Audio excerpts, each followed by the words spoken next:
फोटवार गा लगाही गहा छिनला निकाल दे होगे सरगवार छिनला निकाल दे होगे सरगवार भैया तन हो जाही जल के रात ये भैया तन हो जाही जल के रात।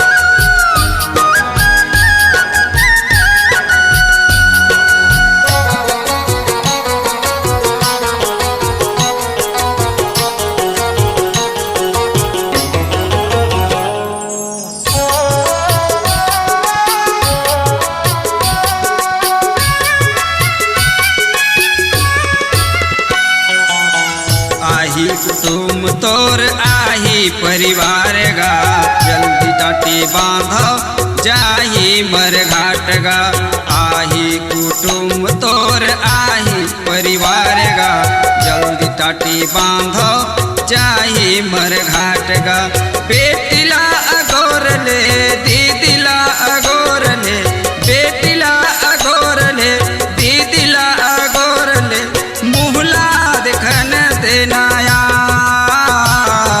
भैया तन हो जाही जल के रात ये भैया तन हो जाही जल के रात।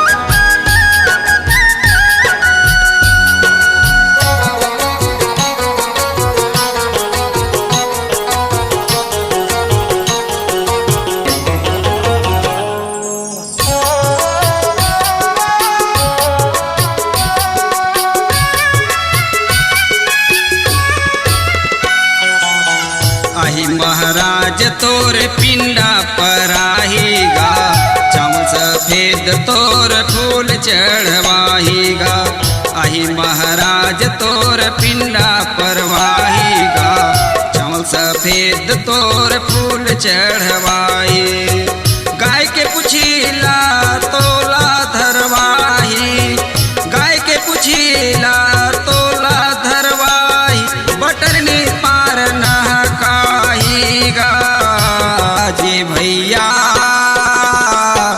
तन हो जाही जल के रात ये भैया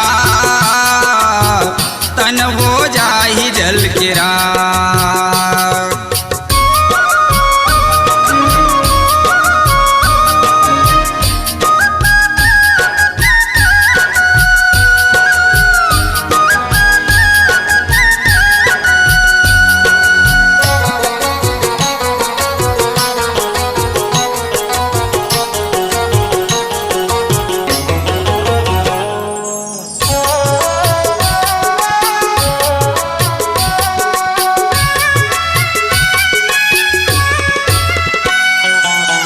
गाँव के 360 नगनीगा प्यार बेटा तोर आगिला देहीगा गाँव के 360 नगनीगा प्यार बेटा तोर आगिला देहीगा कपड़ला निकाल ही उल्टा सोआही कपड़ला निकाल ही उल्टा सोआही बेटा मारही खुदा जी भैया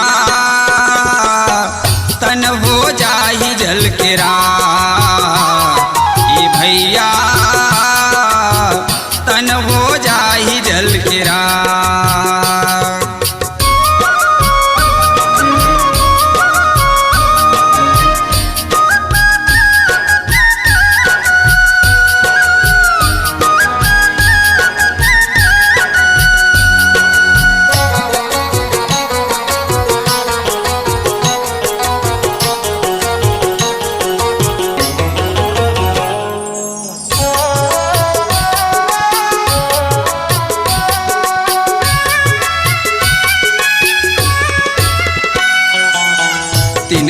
मातिज नहावन तोर होईगा, हड़ला बिन के तोरे गंगा जी में छोड़ीगा।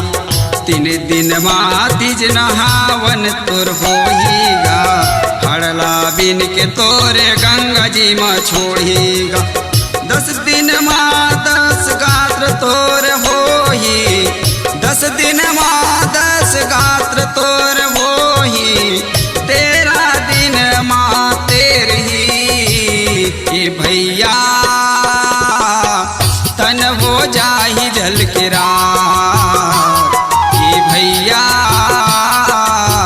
तन हो जाही जल के रात। छेनल निकाल दे होगे सरगवास, छेनल निकाल दे होगे सरगवास। भैया तन हो जाही जल के रात, ये भैया तन हो जाही जल के रात, ये भैया तन हो जाही जल के रात, ये भैया तन हो जाही जल के रात।